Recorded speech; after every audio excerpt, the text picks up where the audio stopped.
Very warm welcome to our side event, How to Turn a City into a Smart and Net Zero City, in the context of COP26 at the EU Pavilion. My name is Oliver La. I'm based at the Wuppertal Institute and the Technical University Berlin, and I run the Urban Living Lab Center in a joint initiative with the MIT and UN Habitat. We're joined here by colleagues from the European Commission, Patrick Mercier, handy side, from the DG Research and Innovation, and Georg Huben from the DG Energy will share insights on their perspectives and the activities from the European Commission on the smart cities field in the different sectors. And Given Slater from the Glasgow City Council will share some insights from a local authorities perspective. And Jochen Rabe will share insights from the water sector in the context of a smart city with us. Next slide, please.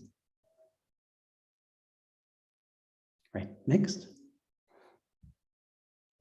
So just a very quick one from our perspective, just capturing the perspective of the smart cities from the Urban Living Lab Center that we're currently establishing in the context of various EU-funded projects, in particular Solutions Plus and CESA. Next slide, please.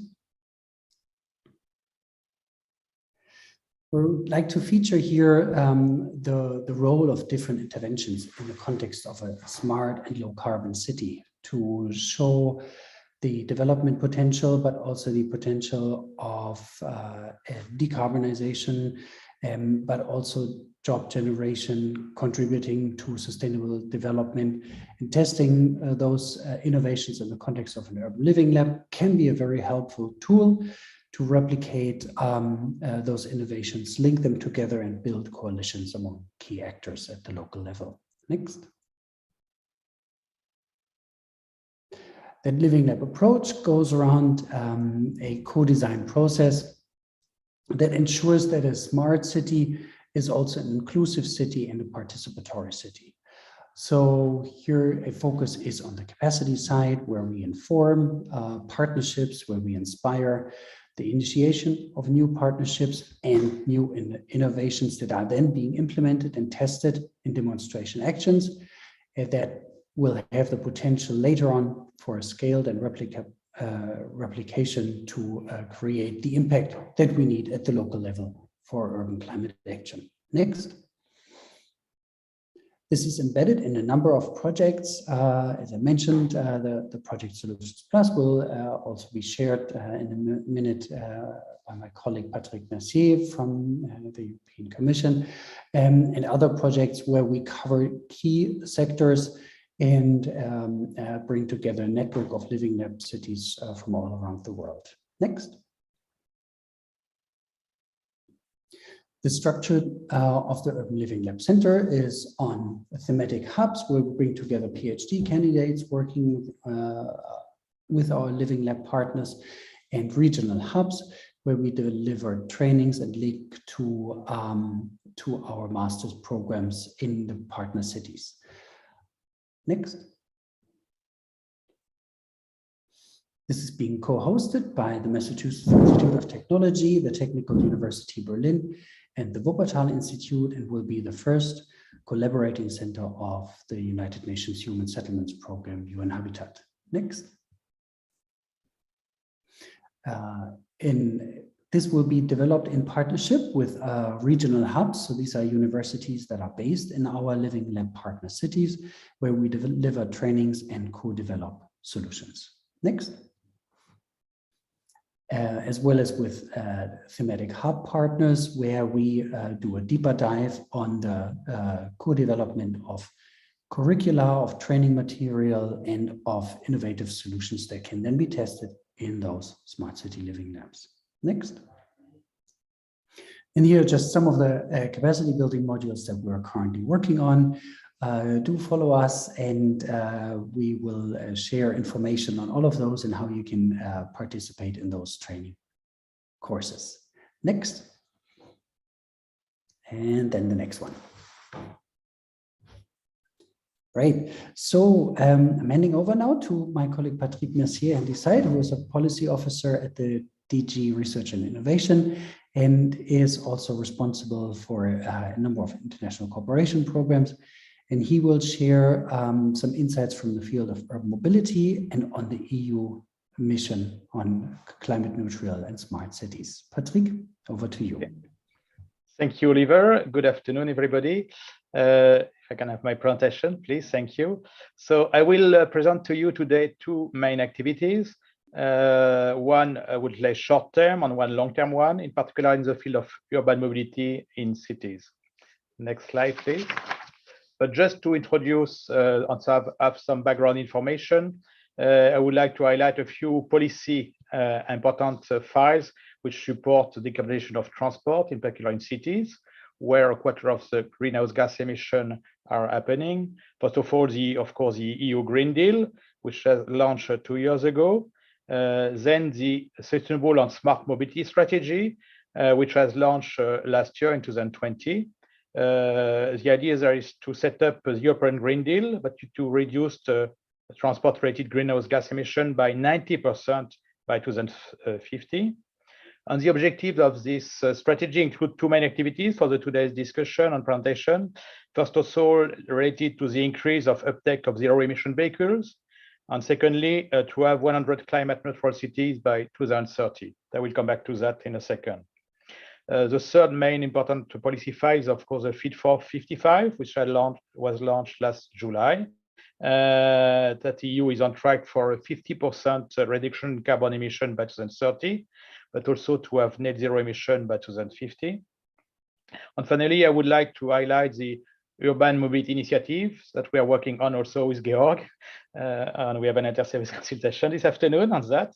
So it is in part of this follow-up of the urban mobility package, in fact, from 2013. So it's an update, and there will be a communication to be published this December to include all transport-related aspects related to safe, accessible, inclusive, affordable, smart, resilient, and emission-free cities. So the aim there is really to have a climate neutral economy and emission-free transport at local level. Next slide, please. I will go now to the short-term action and the description of important project that Oliver mentioned, Solution Plus. Next slide, please. As we know, global challenges like climate change addresses global solutions. So we have launched in the middle of Horizon 2020, the framework program for research and innovation, important flagship initiative in different domains, including one on urban mobility and sustainable electrification in large urban areas, in developing and emerging economies, which is a Solution Plus project. Next slide, please. So Solution Plus is an important project that we have developed together with our colleague from DG IMTA, the development DG dealing with development economies. So Solution is a 4-year project that started already in January 2020. The project brings together 46 partners and an important number of associated partners to support all the development in the different cities, being in Europe, in Asia, in Latin America, but also in Africa. It includes different type of partners going from agencies, private sector, civil society, and city authorities. And the aim really is to push for urban electrification in order to reduce not only CO2 emission, but also air pollution. So for such activities, demonstration activities will be implemented in 10 living labs, which are represented there in Europe, Asia, Africa, and Latin America. Next slide, please. So the aim of the project is really to accelerate the change towards sustainable urban mobility through innovative and integrated electric mobility solutions, including the vehicles, but also the link with infrastructure and the recharging solutions. Innovative concept for electrified road public transport includes both passenger and freight transport, and all type of vehicles are considered, going from power two-wheelers, cars, buses, trucks, or light-duty vehicles. There will be, this is also important, regional and international replication to reach out a larger number of cities.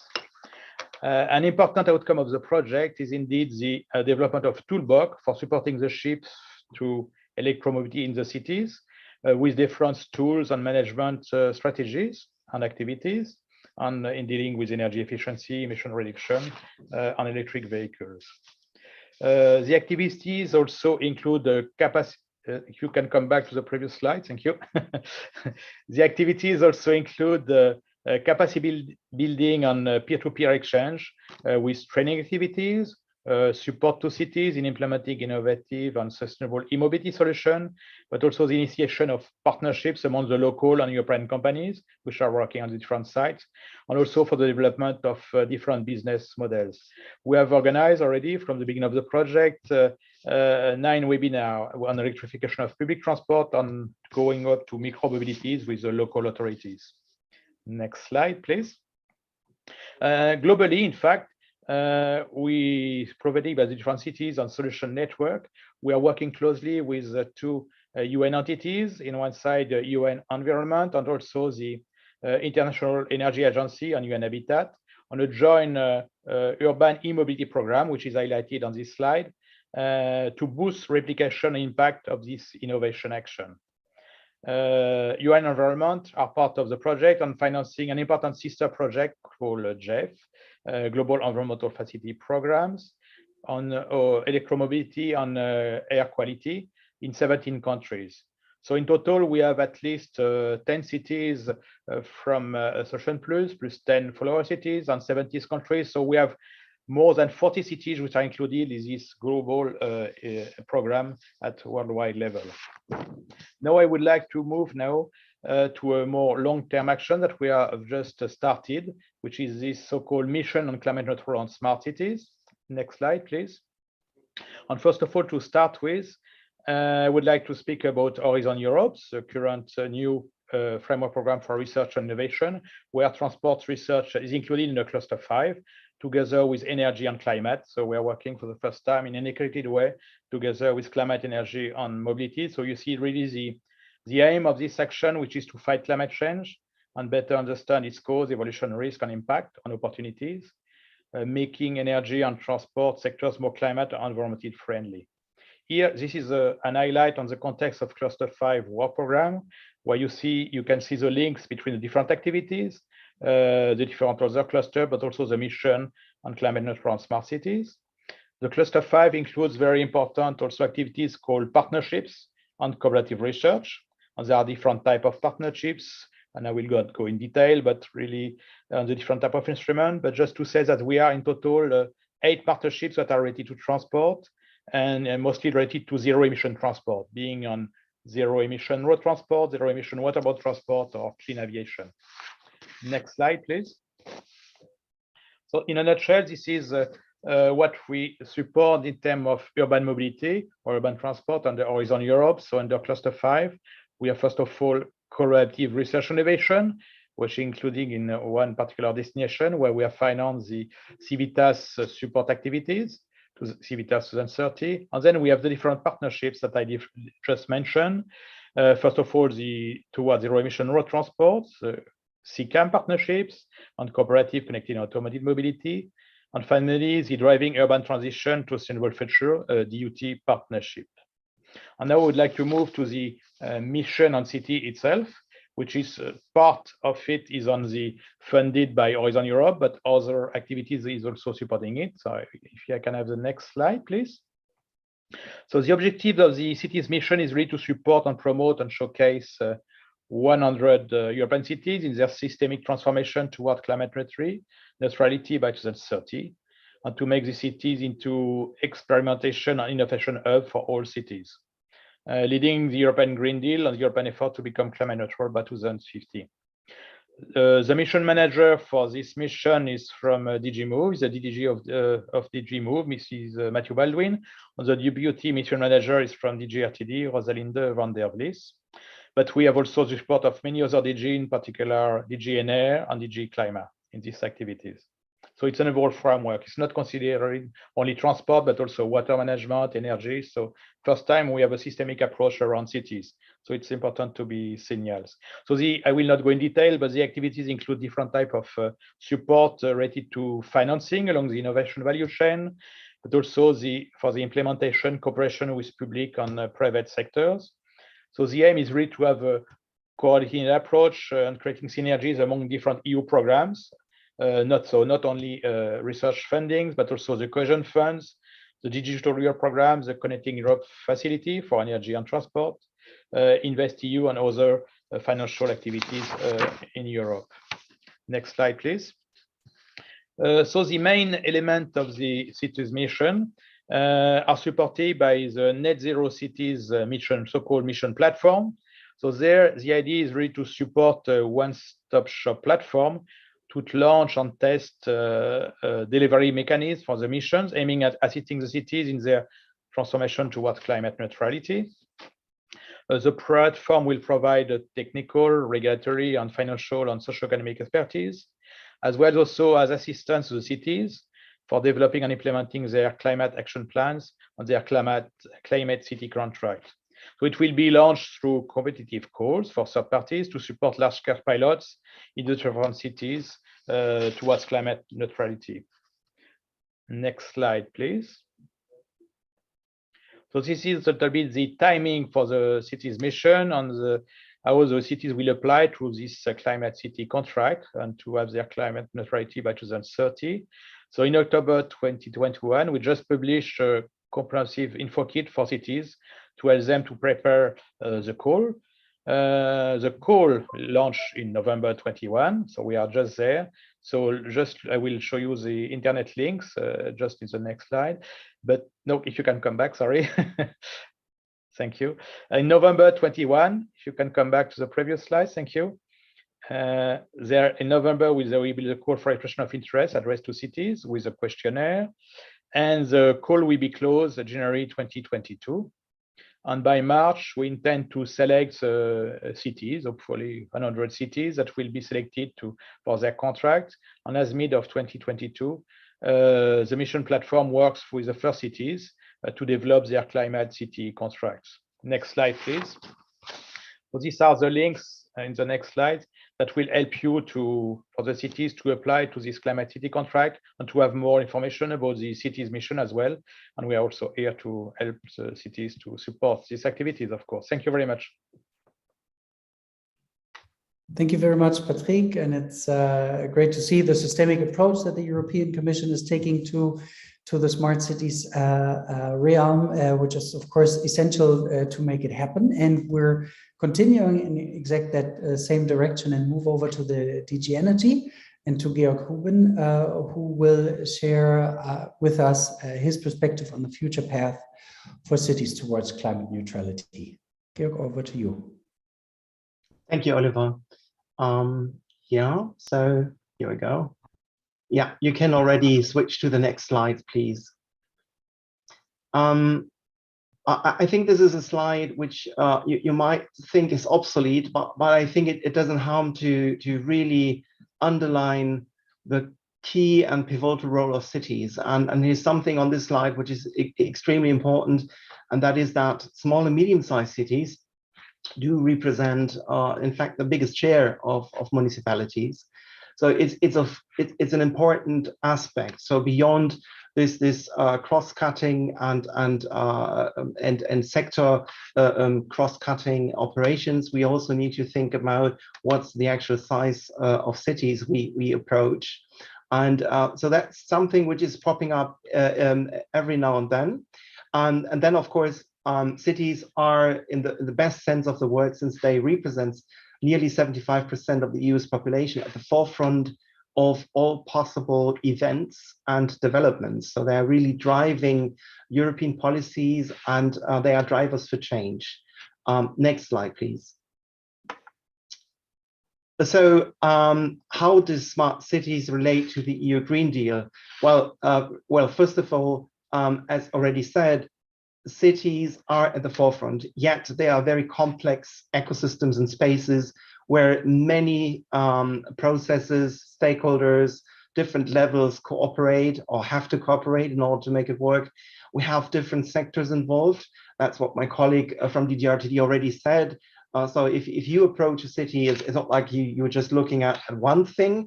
You really need that integrated, holistic approach to make a sense out of it and to really make it work, to have a well-oiled machine, if I may say so.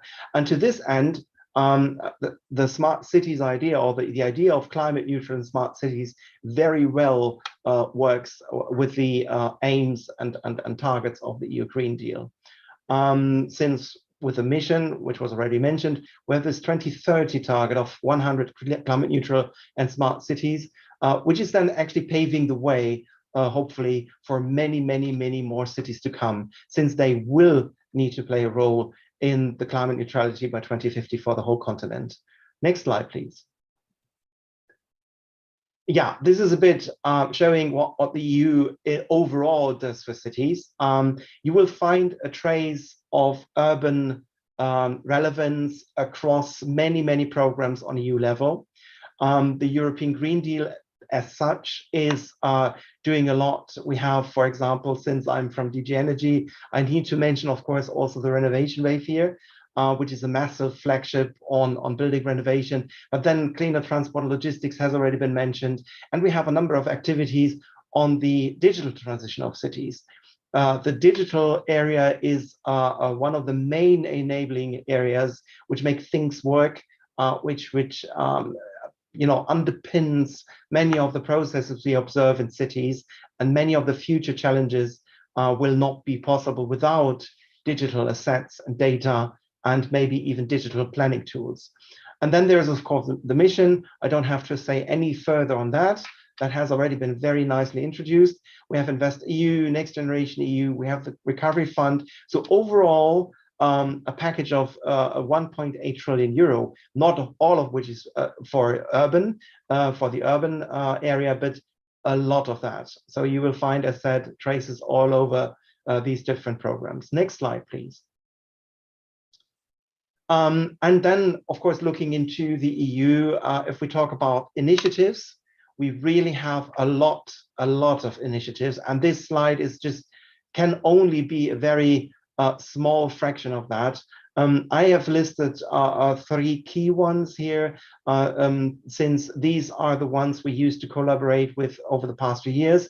But as said, this is not really an exhaustive list. So we have the Covenant of Mayors here, which is more like on energy and climate activities. We have Civitas, which is more on mobility, urban sustainable mobility, and we have Living in the EU, which enables the digital transformation of cities. And all that, of course, supports the delivery of the EU Green Deal, as well as the mission on climate neutral and smart cities. Next slide, please. Yeah, here we come to the area of my work, which is smart cities and communities. The smart cities and communities work actually has 2 main pillars, one of which is funded projects, and the other one is the Smart Cities Marketplace. Let's now have a look first at the funded part, which is, in our case, the Lighthouse projects. A lot of that DNA, if I may say so, has also been picked up by the mission on climate neutral and smart cities. So next slide, please. This is a program which we ran in 8 editions in the frame of Horizon 2020. It involves 18 lighthouse projects and more than 120 cities, in fact. So a network on its own right, if you want, with very concrete solutions and very concrete projects developed in the local sector. And in fact, across a good, let's say, diversity of scale of different cities. So we have big cities, but we have also medium-sized cities in that program. Next slide, please. And why are these so important, especially for the mission on climate neutral cities? I said it already, we have more than 120 cities involved. So already presenting per se a group of cities who know how to do it. We have more than 550 tested solutions in this program on 180 sites across Europe. So really a massive evidence of how things can work and how they deliver on the ground solutions for making cities climate neutral and smart. We can go to the next slide, please. The other part of that rather big area of smart cities and communities is the Smart Cities Marketplace. The Smart Cities Marketplace is here already since pretty much almost a decade, I shall say. And it's a bit the bottom-up platform, which is supporting or which is picking up the ideas of the Smart Cities Lighthouse projects, which were funded actions, and try to bring that to a market of interested smart city stakeholders. Next slide, please. So what do we do together? Well, it's all about knowledge exchange, purposeful knowledge exchange, I should say. So it's not just exchanging knowledge for the purpose of exchanging knowledge, but it has a purpose, it has an end. And this is, in fact, building capacity and informing new projects. And these projects, of course, would support the very aims of the mission in the EU Green Deal, ideally. Yet not with funding necessarily, but moreover with private financing. Next slide, please. And this is what has been established in 2018. It's called the matchmaking process. And you see you have 3 phases very simply, explore, shape, and deal. And what we do here simply is we ask for project proposals.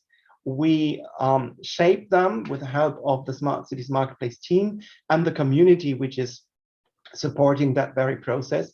And ideally, at the end of this process, we have a deal with a financing institution. That can be an investor, can be a bank, or can be anything else. But the emphasis here, of course, is on private financing. And that is also something which is, I believe, very important and cannot be underlined enough.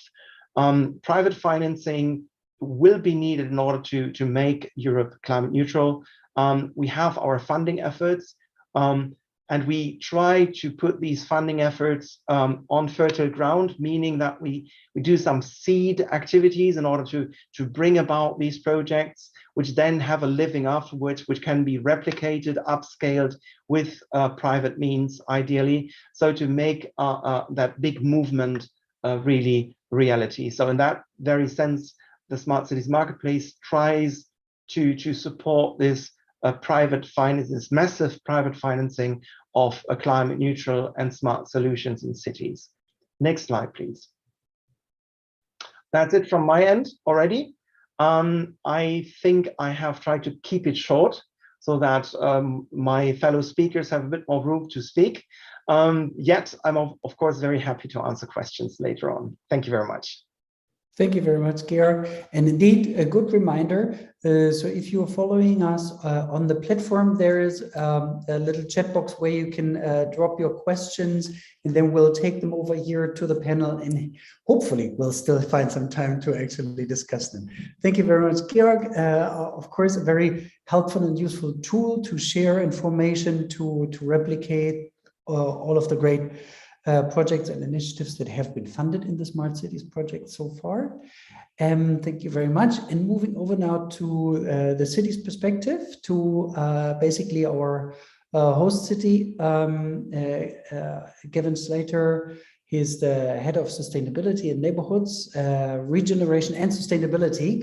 So quite an area of Glasgow City Council. And he will share with us Glasgow's Smart Cities Action Story. Gavin, over to you.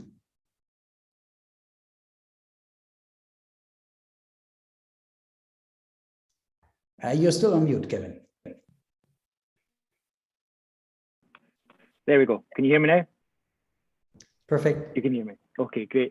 Okay, so thanks very much. Without any further ado, if we just jump on to the next slide, I'll give you a bit of background on Glasgow and the journey that we've taken towards our carbon neutral goals. So really the journey started for us in around 2010 when we established the Sustainable Glasgow Partnership. And from that, we established a report which set an ambition to reduce our carbon emissions by 30% by 2020. This was a very aspirational plan, set out all of the various different things we could hope to achieve and different technologies, but wasn't really built on a good technical basis. But it did have 33 actions in there that were pertinent to what we were trying to achieve. Next slide, please. From there, we were then luckily enough selected to join the FP7 Step Up project, which we worked on with Georg, who is very lovely to see again today. And that took the work that we'd done in Sustainable Glasgow, and it developed a much more thorough examination of the energy that we used in the city, more sophisticated analysis and mapping tools. It actually was the first ever instance of heat mapping in Scotland, and actually influenced a lot of the national policy with regards to that type of approach to energy. And turned the Sustainable Glasgow report into our energy and carbon master plan for the city, which retained the same overall action ambition and the same target. Next slide, please. So from there, as we always report 2 years in arrears due to the time it takes our national data collection efforts, as of 2019, we had actually reduced our emissions by 42%. So we actually hit our target in 2015, well ahead of the 2020 target. So a real indication of success in the city through various different measures, but most of that success coming from decarbonisation of the electricity grid, but still with many issues to solve around heat and transport. Next slide, please. So there's a lot of things here, so I'm going to try and go through them quickly. We have just a couple of examples of what we've been doing: the Caskin wind turbine, installing solar on schools, working with communities to get them to install solar and benefit from the revenue generated, the construction of the 154 million smart refuse energy plant, our athletes village, which is district heating and renewables enabled. Keep going, you're doing very well.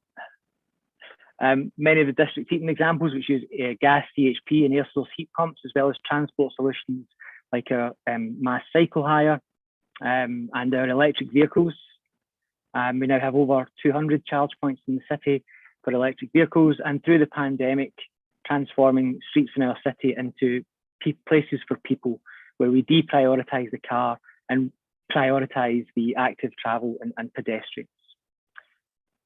If we go on to the next slide, as well as those things, we've done a lot of work on data and smart tools. We were lucky enough to get the Future City Glasgow Award, which is a £24 million project, which looked at various different smart measures for city management, not all of them to do with climate neutrality, but to do with how we manage events in the city, how we manage people movement in the city, how we manage safety in the city.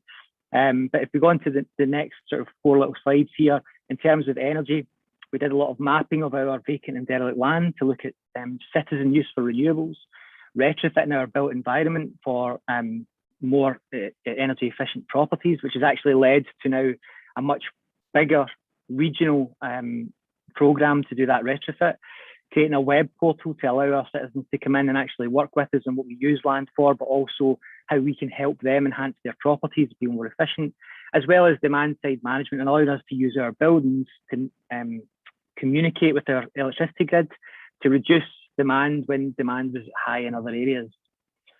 Jumping on to the next slide. Again, going back to something that Georg mentioned, we were also fortunate enough to become part of a project on the Horizon 2020 Smart Cities and Communities programme, the project called Ruggedised, which stands for Rotterdam, Umeå and Glasgow Generating Exemplar District and Sustainable Energy Deployment. And this is a great partnership, as you can see, between Rotterdam, Umeå and ourselves, but also with the fellow cities of Brno, Parma and Gdansk, looking at the sort of 3 action areas of smart thermal grids, smart electricity grids and e-mobility, and energy management and ICT. And for Glasgow, if you jump onto the next slide, this has manifested itself in various different ways.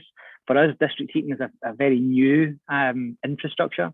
And while we're growing our district heating networks, there's still a lot to be learned in terms of how we manage the interactions between heat generators and heat consumers. So we actually used the project to help develop contraction models and sophisticated analysis tools to help develop district heating in the city. We also use that to build database analysis tools, so we can use data that we are ingesting from various different sources internally and externally to help our decision-making process with things like district heating, but various other different energy aspects. On the next slide, you can see we've actually taken some of that and created, taken one of our multi-storey car parks, our high-rise car parks, and installed on that a 200 kilowatt solar canopy, which then connects to a battery storage installation, which in turn connects to a number of electric vehicle chargers. So taking that renewable energy, using it in the electric vehicle chargers, storing it when there's no demand, but also using that to support the grid and support people in what we call fuel poverty, which is when people are actually spending more than 10% of their income on their energy bills. Jumping on to the next slide. from there, we've obviously had a good bit of success in the run up to 2020. And we started to think about what the future looked like in terms of our targets. In 2019, Glasgow City Council declared a state of climate and ecological emergency, one of the first cities in Scotland to do so.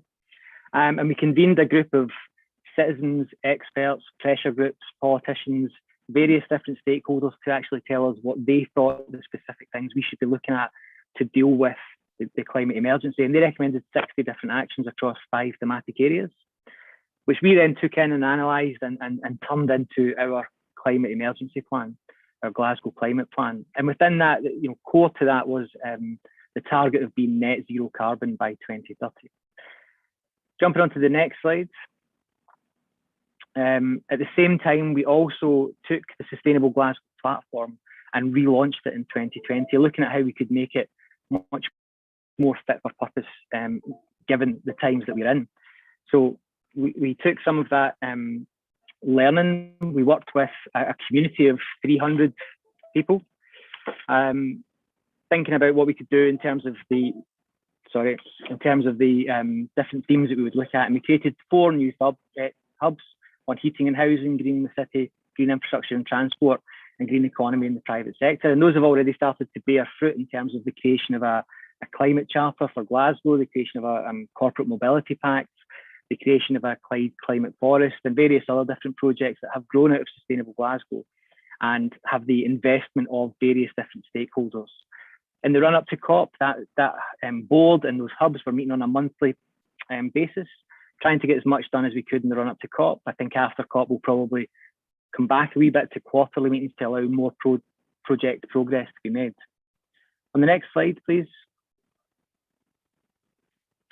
All of this is supported by a number of plans and policies, not just the climate plan, but we have the circular economy route map, our open space strategy.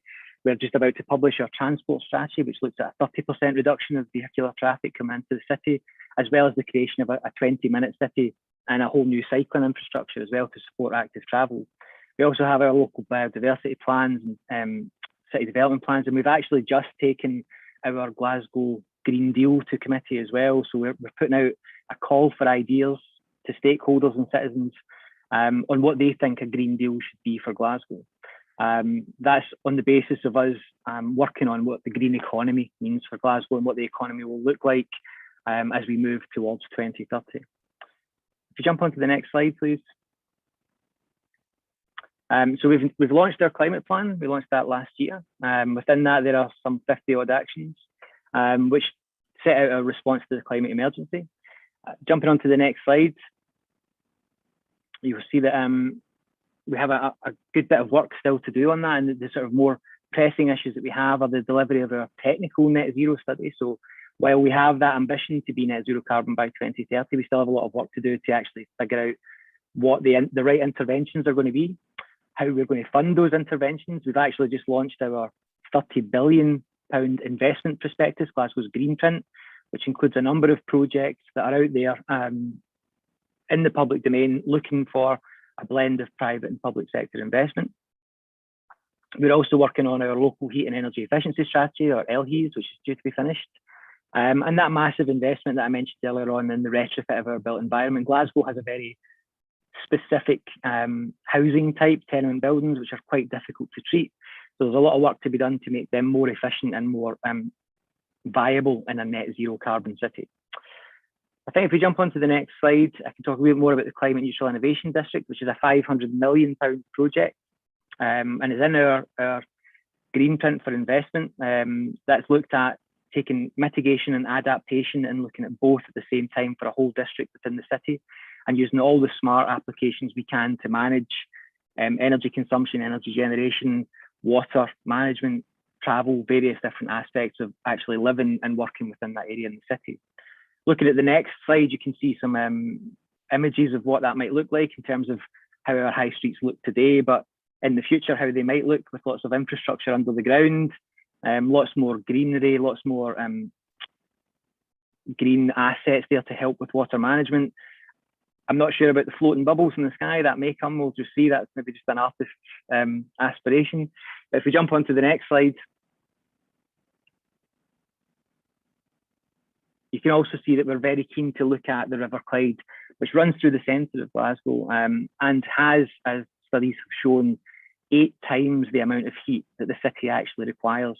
So if we can harness that heat through heat pumps and feed that through a district heating network, we can go some way to decarbonising the heat supply in the city as well. So the Climate Neutral Innovation District covers a large part of the city centre and focuses on taking that heat out of the river and once again bringing the river back into the heart of Glasgow. As the city was formed around the river, we hope that the future of the city can be formed around heat from the river. So we've just gone to the next slides. Always like to finish up with a quote. So I'm sure none of you here need to hear this, but we are the first generation to feel the effects of climate change and the last who can do something about it. And that really sits and underpins everything that we're doing in Glasgow to make sure that we can become a net zero carbon city in a just way, using all the right tools and all the smart technology we can. Thank you very much. Thank you very much, Gavin. That this is very much appreciated and also echoes what we just heard from Patrick and from Georg on the overall European level, and gives it a very solid grounding at the local level at our at least virtual host city in Glasgow. Normally in these kinds of discussions, you would say that we should only have virtual conferences to save CO2, but then we miss to see Glasgow. So this is a little bit of a quite a big shame actually. In particular now, as we've learned that there are so many bold actions happening in Glasgow. So thank you very much for that, Kevin, much appreciated. So we've dealt with a number of key sectors already at this panel, with energy, with mobility, on the overall picture, of course. Water plays an essential role as well, as we just ended with in Glasgow. So that seems to be heading over quite well now to Jochen Rabe, who is working at the Digital Water City project, and he will share with us some insights from that project. Now water management can be integrated into a digital future. Jochen, over to you.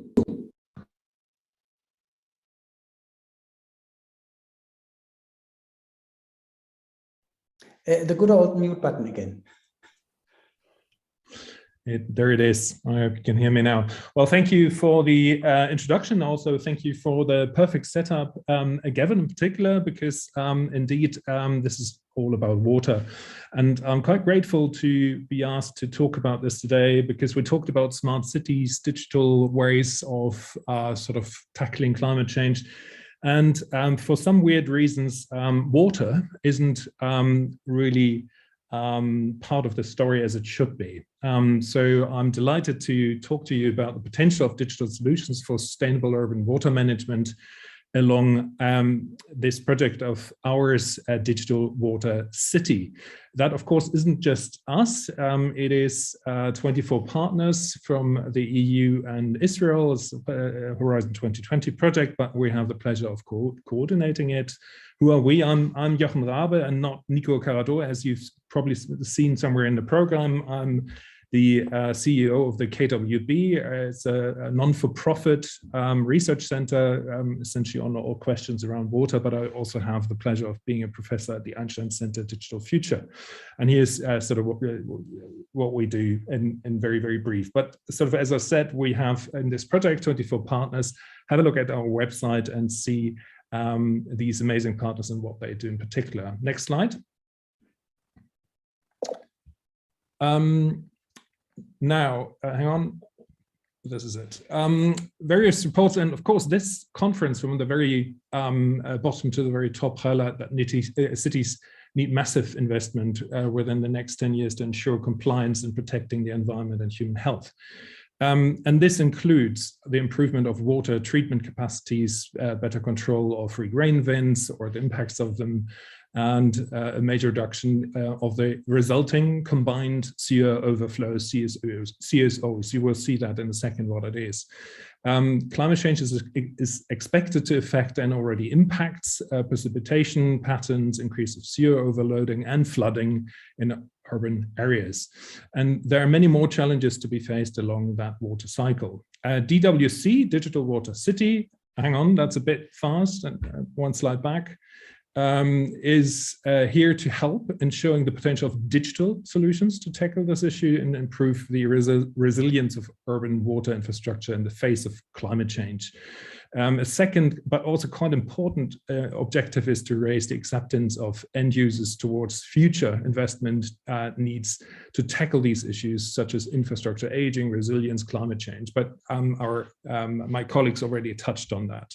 So DWC is very much about linking the digital and the physical world of critical infrastructure, which is very inert, and we are developing 15 concrete digital solutions for the water management, including sensors, modeling, AI, AR, drones, all the buzzwords, but this time in reality on the ground. Next slide. So we do this in 5 cities, partner cities, which you can see here, in Paris, Copenhagen, Berlin, Sofia, and Milan. And the 15 solutions include, for example, in Paris, we seek to improve the bathing water quality in the Seine for the 2024 Olympics. So hopefully we can visit Paris in 2024 and potentially have a dive. In Copenhagen, we aim to reduce pollution and flooding from the sewer network. In Berlin, we focus on the protection of water bodies. In Sofia, we research the optimization of investment and reduction of operational costs, highly important for transferability and upscaling our solutions. And in Milan, we strive to achieve the safe reuse of treated wastewater for agricultural irrigation. Next. So today, to get sort of concrete and give you sort of a view under the bonnet, we wanted to look into solutions from Paris and Berlin.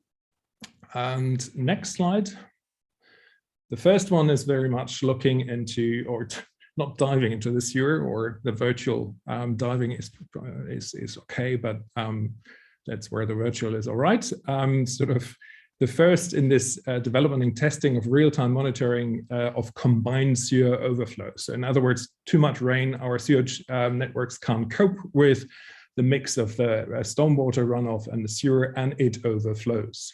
And there's still a lot to be learned about sort of how that actually happens. And that's where we deploy low-cost temperature sensors. And the goals are sort of to improve the real-time knowledge of combined sewer overflows. We have very complex systems under our cities, and the behavior in this respect is not fully understood. And of course, the networks were never built to cope with those rain events we sometimes now experience. And then, of course, the overarching topic is the calibration of these sewer models and how to run them more sustainably. We also sort of research real-time monitoring of missed connections in this stormwater network. That is, you find that surprisingly often still. So you have missed connections of private sewage systems into the public system. And for example, there, just mention it very briefly, we utilize long glass fiber cables sort of in the canals, which can detect temperature differences at an interval of 20 centimeters very sensitively. And from there, you then deduct where do you have a problem, where do you have potentially an incorrect connection. But maybe give you a better view how it looks, and I hope the video works. Next slide. You actually see, yeah, it seems to work. You do see an overflow happening in real time. You see T1 and T2, and essentially the solution is strikingly easy. We have 2 low-cost temperature sensors measuring the delta of the 2, and hence quite reliably now showing where these combined sewer overflows do happen and under what circumstances. Next slide. And that, of course, needs then a proper dashboard. This is actually Berlin. Our office is actually on that map, but if you go to the next slide, you see the occurrences of the combined sewer overflows happening, and then scrolling down, or in this case, next slide. Next slide, please. You see on the top right-hand corner the 2 different sensors and the temperature curves along that. So it works quite nicely already. And of course, the low cost of the sensors is important to achieve maximum sort of deployability. But to have the sensor is one thing, to, of course, combine it in data that you actually start to understand whole systems at work is another thing. So next slide. Which brings us to sort of the other side of it. If it happens, the combined sewer overflows, of course, we have a problem of water quality in our rivers. But we have better uses of sort of dumping our sewage rainwater mix into rivers, which are, and that's the next slide, of course, having a swim.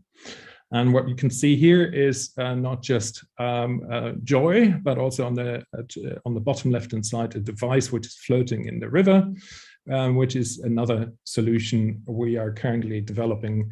And that the first technology, or that technology presented here, was developed to measure bacterial concentrations in the river in real time. And digitalization is critical here because, of course, that doesn't mean that you have to go out there, take samples, get it to the lab, etc. But it all happens at lower costs in real time. And hence, hopefully, it gives you the same levels of security compared to lab results, but also to deploy these devices in more sites than the dedicated bathing areas, because of course, and I'm sure that's maybe the same in Glasgow. Don't know, have never swam in the Clyde so far, but we have many, many cities where people are swimming in rivers which are not dedicated bathing sites. So it's quite, yeah, that's exactly how we go to the next slide. It already shows a nice alignment of sort of inequality of the data. You can see here sort of the lab results on one side and the results from our device from the other side, which is absolutely important that it's not just right, but also accurate, because you then also need to compare the data from different sites to different sites.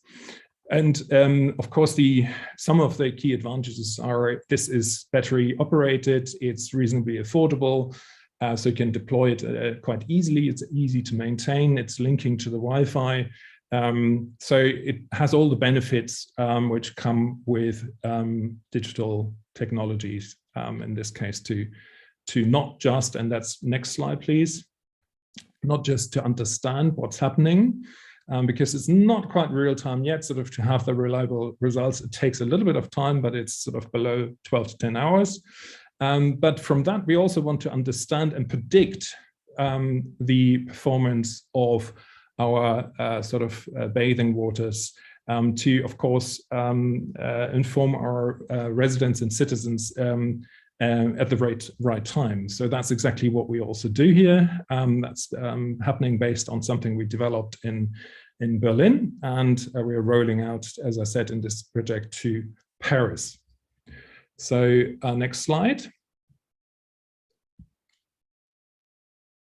You can see sort of the measurements coming in, the prediction interval from our prediction models, the geomeans and the actual measurements. And it's slightly difficult to see, but I think you see that there's a good correlation. And also from sort of our experience here in Berlin, it's increasingly reliable and of course of great use to citizens swimming in the lakes around Berlin.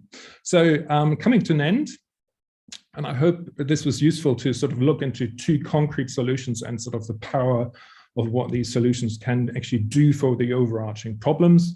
And this is exactly what we try to achieve in DWC. We leverage the potential of data and digital technologies. In particular, this is particularly interesting where you have very, very slow moving or changing infrastructure systems, which water is one of them.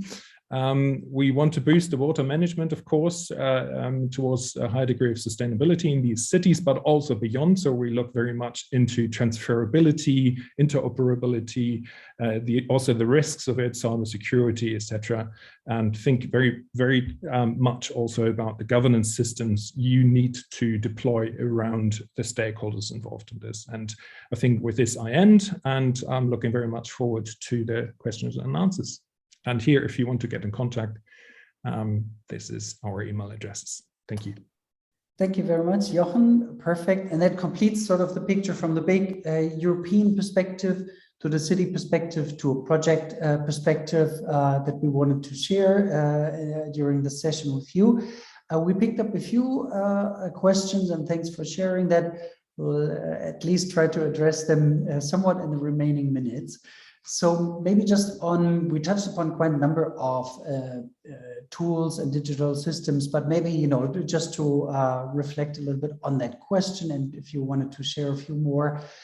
Georg, we heard from you from the Smart Cities Marketplace already as a resource tool for tools and systems. Maybe would you like to share a little bit more, and also to Patrick and Jochen and Gavin as well, if you wanted to highlight some of the resource centers, let's say, for tools and digital systems that can be shared. Yeah, well, first of all, I really try to keep it short. So the Smart Cities Marketplace is really sort of purposefully picking up knowledge from across sectors and bringing them to the fingertips of stakeholders in a nutshell, for the purpose of really replicating, upscaling, implementing solutions. There is many sources, and ideally the Smart Cities Marketplace would connect to all of them, bringing them to the fingertips of stakeholders, sort of kind of putting it in the frame of a single bottom-up platform. Yet, of course, there's also, in terms of funding and promoting solutions, there's of course also the mission platform, which is doing kind of the same job, but let's say more related to funding, whereas the Smart Cities Marketplace would do that more related to financing. So there is already a clear synergy in a way. But yeah, I mean, there is no one size fits all. I think that's also one thing. So whatever cities need to do, they need to look at their specific needs, and then ideally we would bring at their fingertips the solutions and the blueprints they need to realize that. Be it with funding of private finance, that's actually not so important. It's the most important matter is that we do it, that we every little bit helps, I think, especially when looking at this pivotal challenge of climate change, let's say. So I think there's nothing more to add from my end on this. Thank you. Thanks, Georg. I can complement, maybe just to complement what Georg said. Indeed, there are different tools that can support cities. In terms of funding, indeed, as you mentioned, Georg, we have, I will repeat that we have these climatic contracts that we have launched for the cities. So these will be very important, and it will be supported by the support platform. Another thing that I mentioned very quickly, too fastly maybe, we have also inside Horizon Europe itself some funding for R&I actions. So we are working now on the work program for 2022-23. So there will be a different capacity and showcase possibilities for scale up in cities and replicability. Sorry. So these are two tools that could be useful at different levels. And there was also a related question related to involvement of citizens. I think it's a very important question. In the mission platform itself, we will support cities also as regard to citizen engagement. So we intend to involve the citizens in the mission in their different roles on political agents and users with different government and local activities. So we have already organized some citizen events in the past before the mission was launched, and we intend to do that and to continue to do these activities in short. Fantastic. Thank you very much, Patrick, and also for picking up the next question, which makes my life easier because we only have 1.5 minutes left. And we also heard from Gavin some of the examples from the city level and how public participation is happening there. Maybe then I'll just move on, if you allow me, to that question around the offsetting community and how actors in working on carbon offsetting can be involved in the smart cities activities. I'm not sure if either one of you feels. I mean, I'm happy to. All right. From Glasgow's perspective, certainly, offsetting is something that we aspire to be the byproduct of creating a better place. So we are not seeking to offset our emissions as part of our strategy. Ultimately, our strategy is to reduce emissions as much as possible. and also to create a city that is a wonderful place to live and be and work, with lots of green and blue assets that are well managed. So the byproduct of having those lovely green and blue assets is we do get some sequestration, we do get some carbon offsetting. That's not to say that we wouldn't listen to anyone that has any kind of offsetting technology that we might want to look at, but ultimately as a city, our aspiration is to reduce as close to zero emissions as possible. Now, that's not possible to get to absolute zero, so it will have a part to play, but it's not part of our strategy off the start. That's perfect, and I realized that we'll probably get cut off in a couple of seconds. So before that happens, thank you so much for this. And indeed, I mean, it's the great potentials of carbon neutrality is also not just on the CO2 emission side of things. It's the livability, it's the sustainable development goals more broadly that we can deliver to our citizens locally. Thank you very much, dear colleagues, for those great presentations, the wonderful discussions that we had, and for all the participants joining us. And this concludes that side event today at the EU Pavilion, and there will be more program during the rest of the day. Thank you so much.